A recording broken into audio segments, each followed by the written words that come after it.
by extracurricular, I'm thinking that the main categories, you might think there are extra categories, are kind of competitions like essay competitions, clubs and challenges, things like Young Enterprise, the old Target 2.0, which sadly doesn't exist anymore.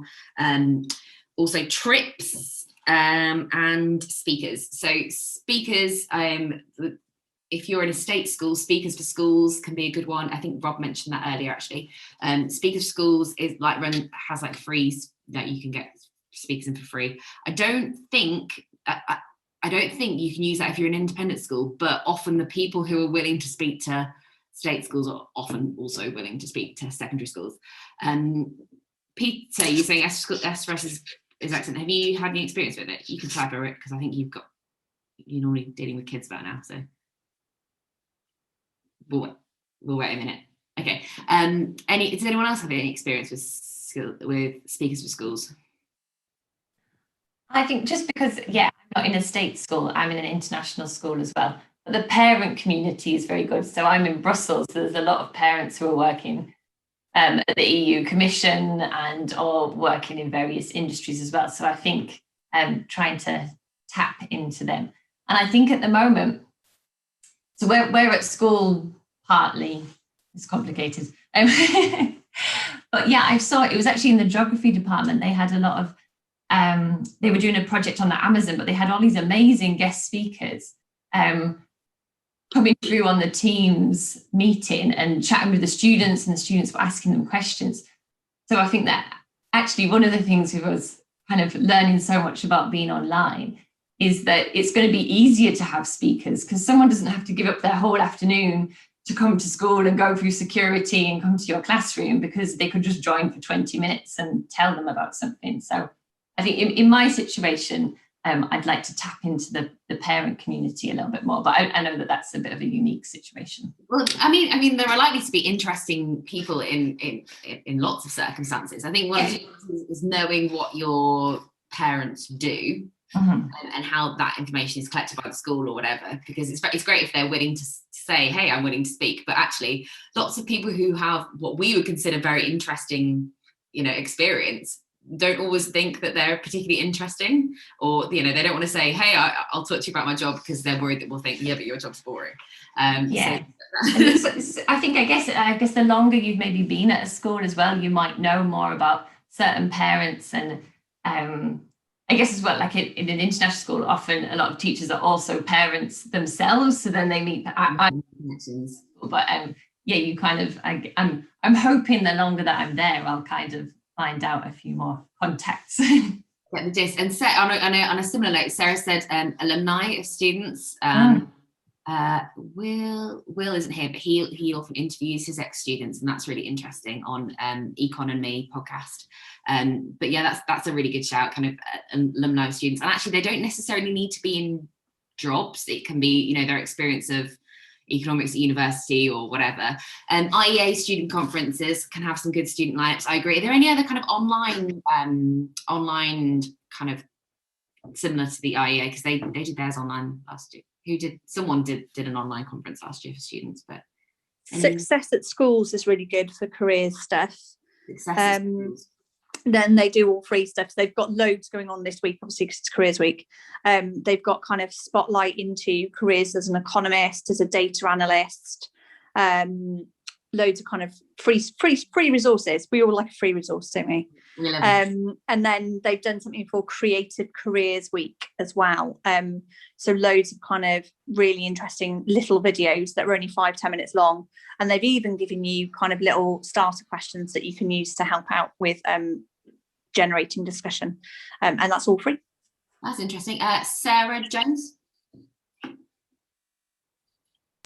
London School of Economics public lectures are very good as well. We've taken students down there in the evening, so if you can commute into London, that is definitely well worth it. But I think they run them online as well, so you can watch back over previous ones. And yeah, they often have students quoting those things they've learned and found out on their UCAS statements and things.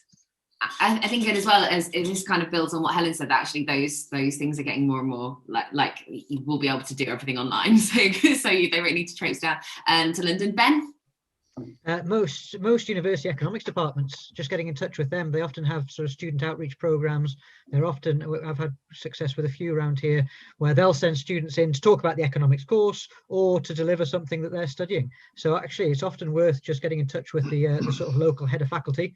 And I think it's in their interest to do public outreach and work with schools anyway. So it's normally a fairly free and easy one to do. Plus often a good local link if you've got students going there and so on as well.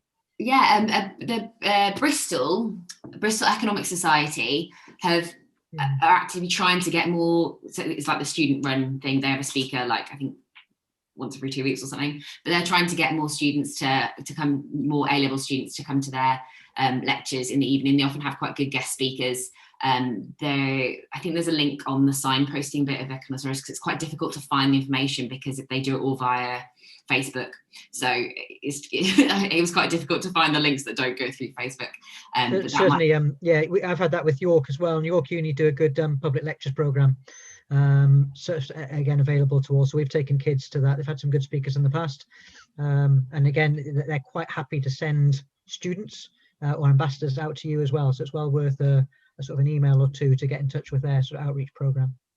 If you are after details of your local economics departments of universities, there's a list on the old, I can't remember what it's called. It's econsomething.co.ac.uk. I'll try and find it for you, but I think it's on the signposting page actually, but there's definitely a link to it on the chat we had about UCAS as well. That just has a list of all the departments and their contacts, which is really helpful. Andrew? All I was going to say, I haven't got anything extra to add of specific things. So all these things are great. I suppose it depends on what you're trying to do, because in some ways, none of this is difficult. There is so much of it out there that your top students, I suppose, should be finding a lot of this stuff out already, or at least I send them emails and Google Classroom updates and stuff with here's some things you can be watching and listening, and here's the LSE lecture I enjoyed and so on. And they could go to them themselves. So is there a difference, I suppose, in what you're trying to do for those who won't be self-motivated quite so much? Because I've certainly taken some people to conferences and things, and they've been quite good, and I found them interesting. And then you look around and little Jimmy's dozing off during the afternoon session because they're not so keen. And so I just wonder, is there a difference on what sort of engagement we're looking for and what that does for what you're trying to find, I guess. Sorry, just to jump in, I was going to make that exact point. I think it's really key to think about why we're doing this, because I think there's an element of just sort of listing everything a department does on the co-curricular front to say this is what we do and marketing it and so on. It's for us. And I think Andrew's hit the nail on the head there. It's really important thinking about what the pupils get out of this. And I've been in the same situation as Andrew with various lectures, which I've enjoyed, but I'm absolutely in agreement with that comment. Sorry, Jackie, I have seen your hand and we'll come to you in like 1 second, I promise. I'm really sorry. But I think just from both of those things, I think there's two things. There's one that actually I wonder whether taking students to a lecture, like a conference or a lecture, actually, if they have no idea what that world is like, actually that can be really valuable. You don't get that online because not necessarily the content of what's going on. It's the, hey, this is the world of academia. This whole thing happens. Nick, I'll come to you in a second, but after Jackie. But the other thing on that is, I think it's how easily you can advertise it. You know, it's the opportunity cost, isn't it? If it's just hey, these are 5 links, you could follow them. That doesn't take too much time versus some of the stuff organising is much harder. A trip and so on. Yeah, exactly. Jackie? I mean, just on those last points, that's why it's good to have speakers coming to you or sort of virtually, because then you can force the kids to ask questions, which is helpful. I can tell you about speakers for schools once. We've got one tomorrow. It doesn't look that exciting, but anyway, that's because you get given, so you just get given somebody. So we'll see how that goes.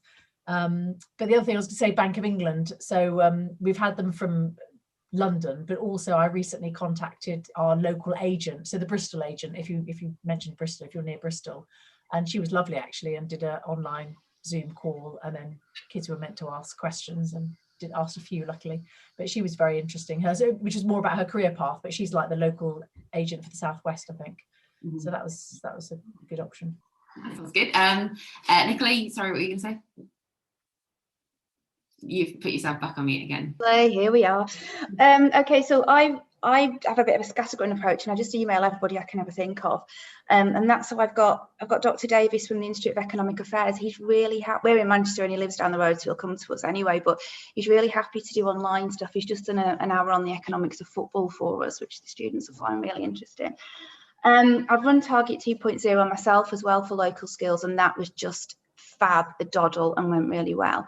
But in terms of why I do it, I remember only a couple of years ago taking a group of students to Manchester University for a global development lecture. It was PhD level. Didn't matter that they couldn't engage in all of the content, because it's the first time they'd ever been on campus, never mind into a lecture theatre. And for that, I thought that was valuable enough in itself. Peter has said that he had Robert Forrester in, was politically charged at points, but inspirational and related well to the students. Gavin Clark, Geekonomics, he's got his YouTube channel, has put together an alumni and managed to build up an excellent network for his economic society for students. Oh, that's really interesting. The other Gavin Simpson, also does an economic society. By the way, Richard Davies, who was here in, I don't know, December.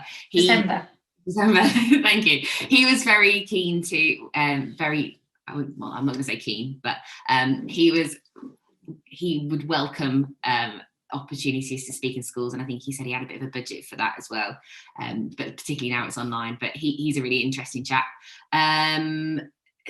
Jake said there's a risk of scaring kids off, definitely, but I think if you go in saying, look, this isn't designed for you, this is what people who have been studying economics much longer than you can do. My husband, he's waving. So he, at his previous school, can I say the name of the school or not? Yeah. He used to work at Brighton College, and they have a reading week in the final week, towards the end of year 12, where everyone's off timetable and everyone signs up to a subject that's generally the subject that they're going to do at uni. And then they organise trips or whatever experiences within that. So some of them go abroad, and obviously it's an independent school, money's less of an issue, but some of them go abroad and and look at, if they're doing classics, they might go to Greece and have a look at all of this, or they can stay in the UK and just do a series of trips. But they call it a reading week, and it's a kind of enrichment week. And that's small departments join with each other to go overseas in case, so you might have, history and classics together, or economics and politics, maybe going to Brussels or something like that. Is another one. But there is plenty to do within the UK for a week like that. And actually then you only get the students that admittedly, you only get the students who've already decided what they want to do, but could be a way forward. Peter's saying he recommends Bank of England too, and Ben, by the sounds of it, who's got hands up? Sarah first, and then Yusuf. I'll come to you in a sec. Sarah Jones. Hello, hi. Sorry, keep moving rooms. I think just want to sort of back up what you said earlier, really, about giving students that opportunity and being able to kind of see, like, oh, I could go here to university. And that's really what I found with taking students to LSE. It's not necessarily that they're going to apply ultimately to LSE, but it makes them think, oh, actually, I'm a person who could go to university, and this is an option for me, but also on the job front as well. So we kind of combine some of the trips we do with a bit of a wander around Canary Wharf, and even just going there, because some people haven't ever been there, they've never kind of walked around, and just say, look, here's this building, here's where this is.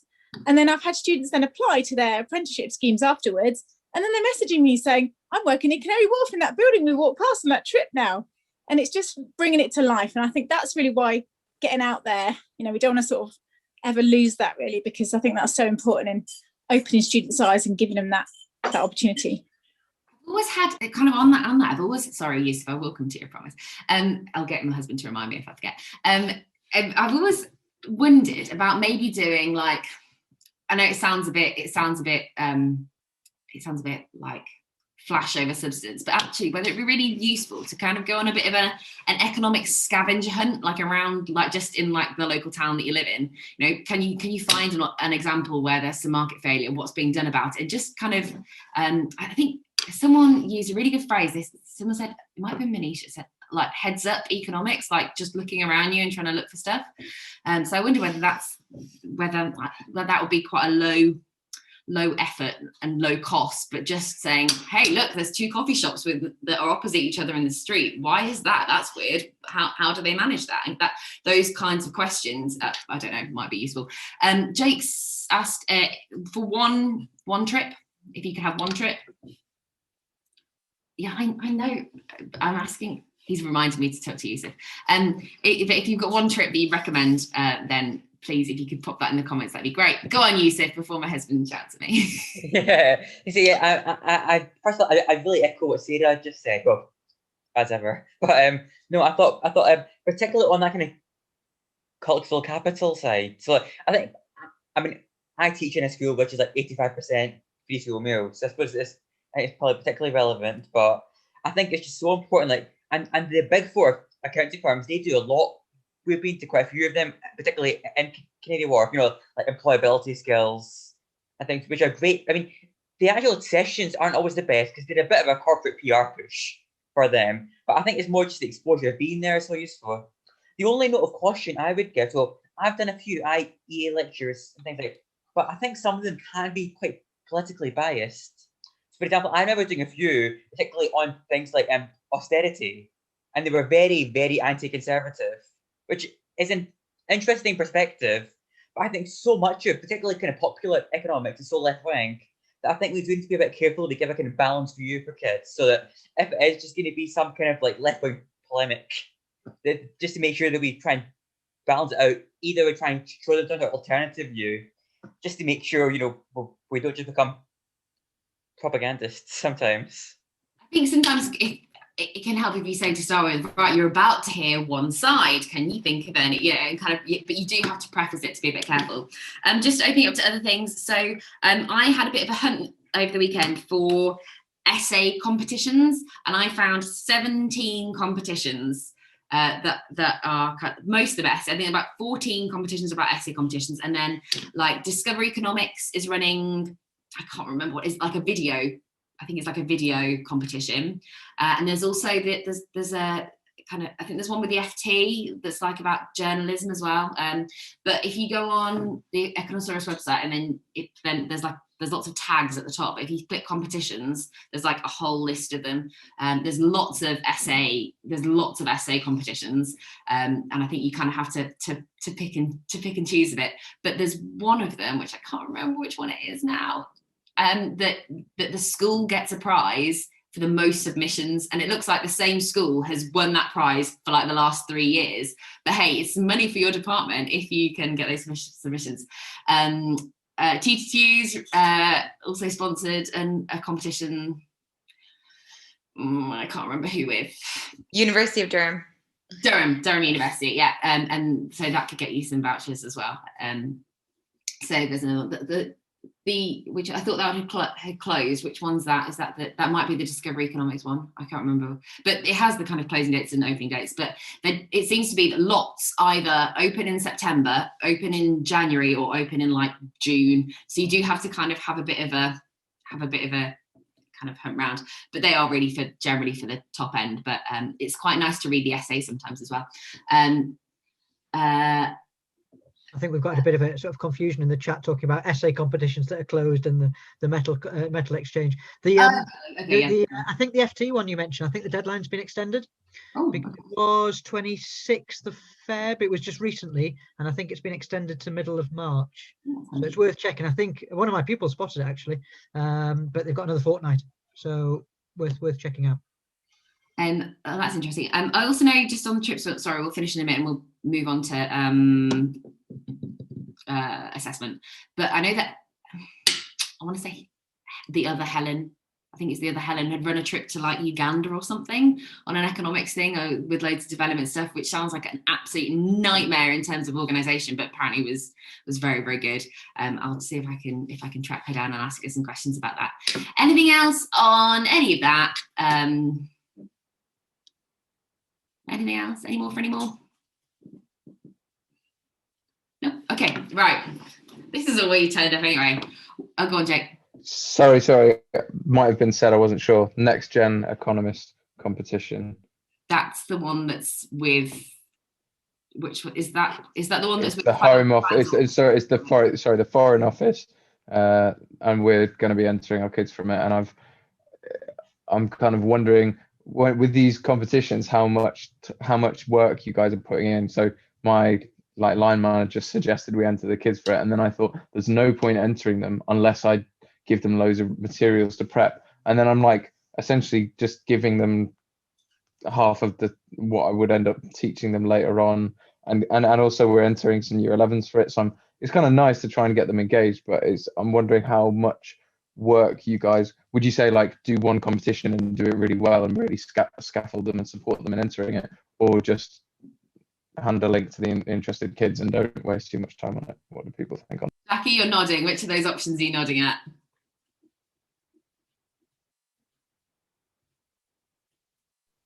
I think just give them the option to do it. Okay, and then they can run with it if they want to. I was going to say something else and I can't remember what I was going to say. Oh yeah, I used to do Young Enterprise. Oh, that was. I mean, I think lots of people have really, really good experiences with it, but we had new advisors, new subject area leads, and basically nobody knew anything. Nobody knew what was going on, and it cost the school a lot of money, and it cost me a lot of hair. But that was a lot of effort. But I've heard better things about them. Is it Peter something does a similar one. Anyone know what I'm talking about? Peter Jones? Yeah, Jones, it's like a similar competition that's, I think, a bit cheaper and a bit easier. Any experiences with that? Has anyone ever done it? Okay. I do the student investor one, the London Institute of Banking and Finance. That's really, really easy. If you want to put GCSE students just in something that's dead easy and just learn about supply and demand of shares, prices going up and down, or just in general, it's really, really easy. There's no effort, is it? That you literally just type in the things. But it wasn't running this year, was it? I didn't think. No, I don't know. I think it didn't run this year, and I couldn't believe that, because I thought it was the most obvious one to run in a pandemic. You don't need anything apart from internet. But if that comes back, then I really recommend that, Jake, because you can put anyone in for it, like year 10 and up. It's the Student Investor Challenge. Literally, you put them in teams of 4. They do some trading. Sometimes they do really well. There's always a couple of teams that kind of drop out and forget what they're doing, but that's pretty good. You can play as a you can play as a teacher as well. I have been top of the league once. It was the highlight of my career. Sorry, it's just called Student Investor Challenge. That's what I need to say. But it didn't run this year, so I'm hoping that it will come back, because enough people have complained about it. So maybe. And the year 11s don't have to have already studied economics. No, literally, like, it's just playing with stocks and shares. Basically.